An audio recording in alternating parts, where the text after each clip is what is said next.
Assalamualaikum warahmatullahi wabarakatuh. Di video kali ini saya akan membahas mengenai penggunaan hukum kekekalan energi. Jadi ini merupakan contoh soal dan penyelesaian.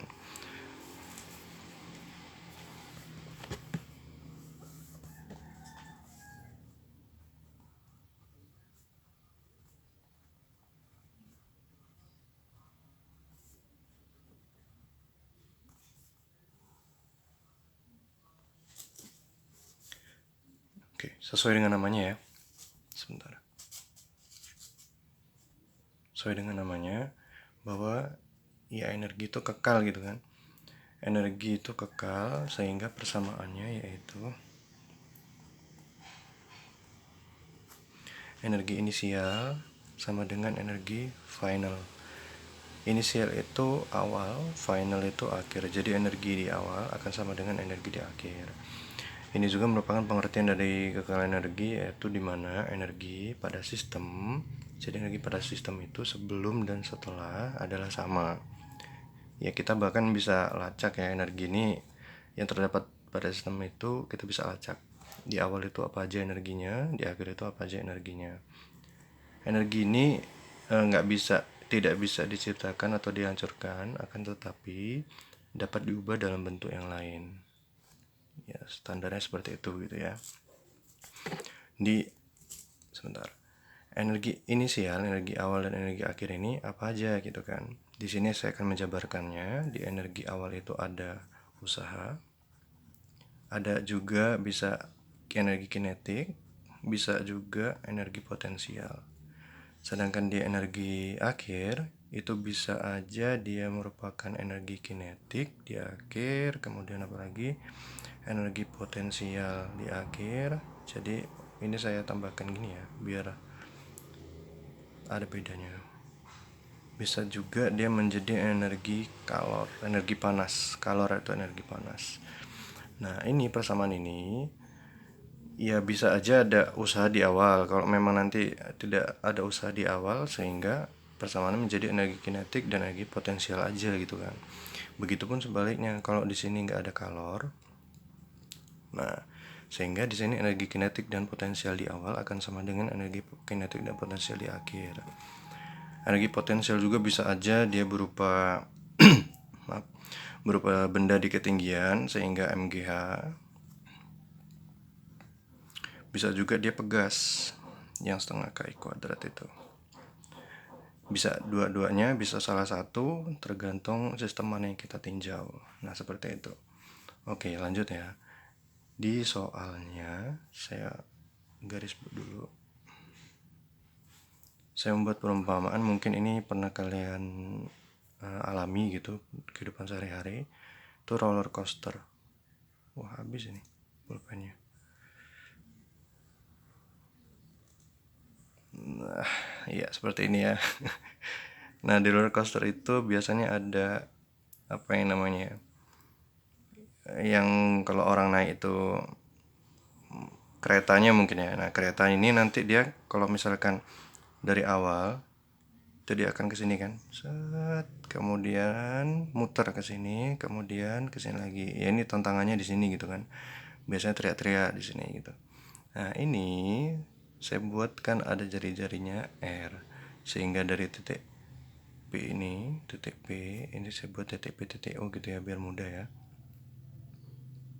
Nah, dari titik O ke P itu 2R. Nah, kalau kalian perhatikan yang biasanya dibuat di roller coaster itu kan ketinggian. Jadi ini ada ketinggian. Ini terhadap tanah ya. Jadi ini level tanahnya di sini. Oke. Nah, jadi ketinggian dari puncak ke tanah ini itu H. Itu biasanya dibuat lebih besar atau sama dengan atau lebih kecil. Jadi ada pertanyaan nih. Itu nanti lebih besar dari 2R atau akan sama dengan 2R atau akan kurang dari 2R. Nah, kira-kira yang mana yang betul? Nah, yang nanti bisa kita buktikan di jawabannya ya, sehingga nanti ketika kereta ini ada di titik P, berapa ketinggian minimum ini, H ini, ketinggian minimum, agar kereta di titik P ini nggak jatuh ke bawah. Nah, seperti itu. Sehingga tentukan H min, sehingga benda itu bisa berputar dan ketika di titik P itu tidak terjatuh.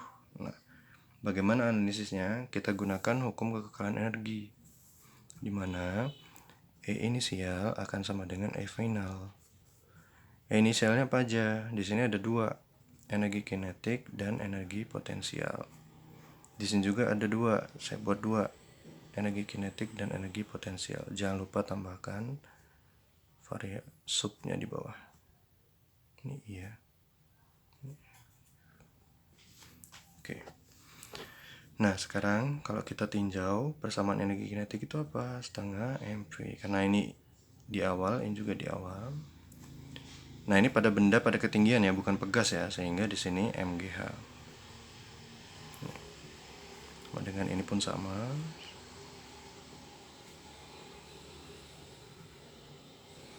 Nah, ketika di awal, kita anggap kecepatan di awal ini sama dengan 0. Maka ini faktor ini akan sama dengan 0. Gitu. Nah, HI inisial, H awal itu ya ketinggian maksimumnya. Sehingga mgh, cukup H gitu aja. Karena HI di sini adalah H ini. Kemudian nah, ini yang dua-duanya ini ada nih. Maaf. Jadi variabel V ketika di sini, ketika dia sesaat sebelum ini kembali ke lintasan, turun kembali ke lintasan hingga ke sini gitu kan berputar ya dia. Dari sini ke sini, kemudian ke sini dan lurus. Nah, ini ada kecepatan dan ketinggiannya. Sehingga di sini saya tulis setengah m kecepatannya kuadrat ditambah mg, H finalnya adalah 2r. Saya katakan tadi berapa H minimum sehingga benda itu bisa berputar dan ketika di titik P ini nggak jatuh. Sehingga di titik P ketinggiannya itu adalah 2R. Titik P ini ketinggiannya 2R. Saya sederhanakan jadi dibagi M karena ada M semua nih. Enak nih coret-coret. Nah, kemudian ada G, di sini nggak ada G tapi nggak apa-apa. Ini kita bagi lagi dengan G. Sehingga H, ini G-nya hilang. Jadi setengah V kuadrat dibagi G ditambah ini G-nya hilang, jadi apa? 2R. Oke. Kita sederhanakan sedikit lagi ya. Jadi H sama dengan 1/2G V kuadrat ditambah 2R. Nah, variabel H, oke, ada ini variabel H kan. Variabel V di sini bukan V yang awal, tapi V ketika di puncak ini. Nah, kita harus cari dulu nih. G-nya kita tahu, bisa dihitung, R-nya juga bisa dihitung.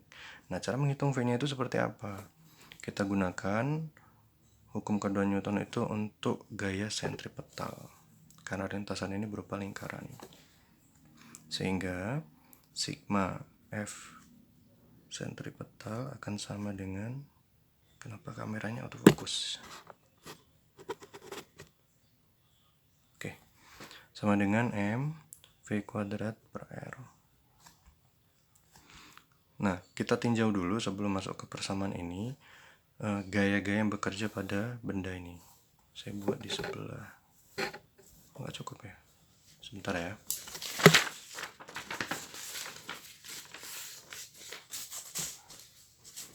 Saya tulis ulang jadi sebentar, tadi gimana tadi? Itu.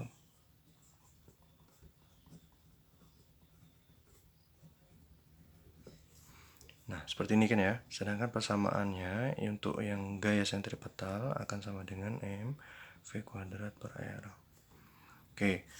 Kalau misalkan kita tinjau gayanya, itu mulai dari sini. Dari yang bulatnya itu. Nah, ini R-nya dari pusat, ini R. Ketinggian ini adalah 2R. Ini titik O. Ini titik puncak P, puncak.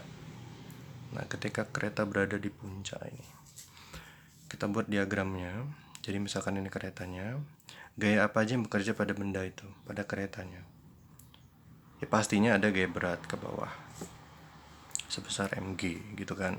Kemudian ada apa lagi? Ada gaya normal. Gaya normal juga ke bawah.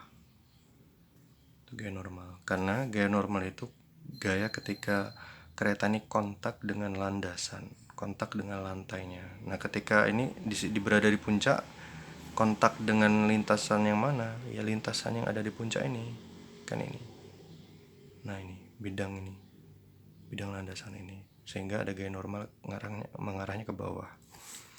Nah, ketika ini kita substitusi ke sini, maka akan didapat N ditambah mg akan sama dengan m v kuadrat per r. Oke, kita buat skema sehingga ketinggian minimum kan ya, artinya sesaat sebelum ini jatuh, sehingga nanti kontak dari kereta dan lintasan ini kita anggap 0 sesaat sebelum jatuh, kemudian ke sini dan akan kembali meluncur, sehingga n ini kita nolkan, sehingga mg sama dengan m v kuadrat per r. Ingat ya, sesaat sebelum kereta ini terjatuh dan kemudian melaju kembali ke lintasan, sehingga n-nya 0. Nah, ada m nih, coret aja. Sehingga saya pengennya v kuadrat ya, biar nanti ini v kuadrat gitu. Jadi v kuadrat itu akan sama dengan, ini r ke sini, sama dengan g kali r. Nah, ini.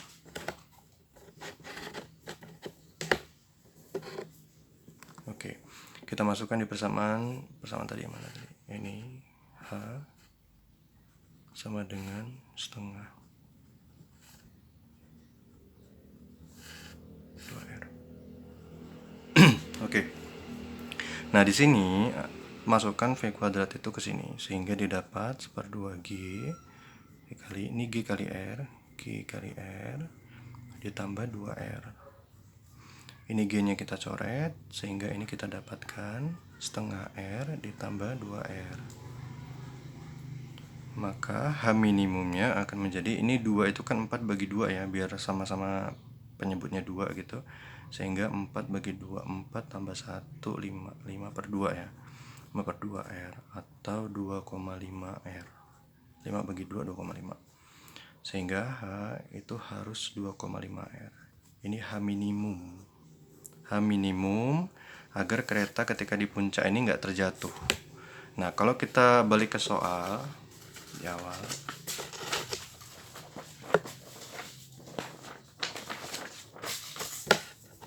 balik lagi ke soal di awal ini, kan saya tanya, jadi H itu harus lebih besar atau sama dengan atau kurang dari. Kita buat asumsi dulu, ketika H itu kurang dari 2R, maka ketinggian ini kurang dari 2R, berarti di sini jadi kurang dari 2R. Ketika ini melaju, apakah akan naik sampai puncak? Jawabannya adalah tidak. Jadi ini nggak mungkin. Karena kalau ini lebih pendek dari ini, ketika ini meluncur ke bawah, nggak cukup energi dia untuk sampai ke sini, ke puncak ini. Dia nggak akan sampai. Nah, kalau dia sama dengan ketinggiannya, maka ketika meluncur, ini sama ketinggiannya ya, kalau sama ya, H sama dengan 2R, kira-kira di sini lah. Nah, ketika di sini sama dengan 2R, ketika meluncur, oke, sampai puncak. Tapi ketika sampai puncak, dia akan terjatuh. Seketika sampai di puncak, dia akan terjatuh. Nah, sehingga ini nggak mungkin. Maka yang benar harusnya ini kan, H itu lebih besar dari 2R, sehingga ketinggian ini harus lebih tinggi daripada lingkaran loop ini. Harus lebih tinggi daripada lingkaran loop. Makanya ketika kalian lihat roller coaster itu biasanya hanya dia tinggi dulu, tinggi banget malah.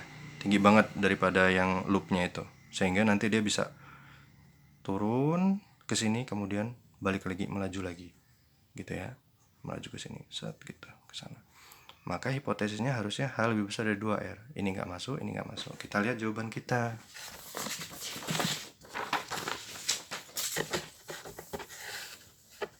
Nah, H-nya sama dengan 2,5R. Maka H itu lebih besar dari 2R. Karena 2,5 kan lebih besar dari 2. Maka ini terbukti. Selesai udah. Oke, itu aja untuk pertemuan kali ini, untuk pembahasan soal kali ini. Soal-soal berikutnya nanti yang serupa akan saya sampaikan melalui medsos yang lain, WA misalkan, agar bisa dijapri gitu ya. Sampai sini pertemuan kita. Wabillahi taufiq wal hidayah. Wallahu alam. Wassalamualaikum warahmatullahi wabarakatuh.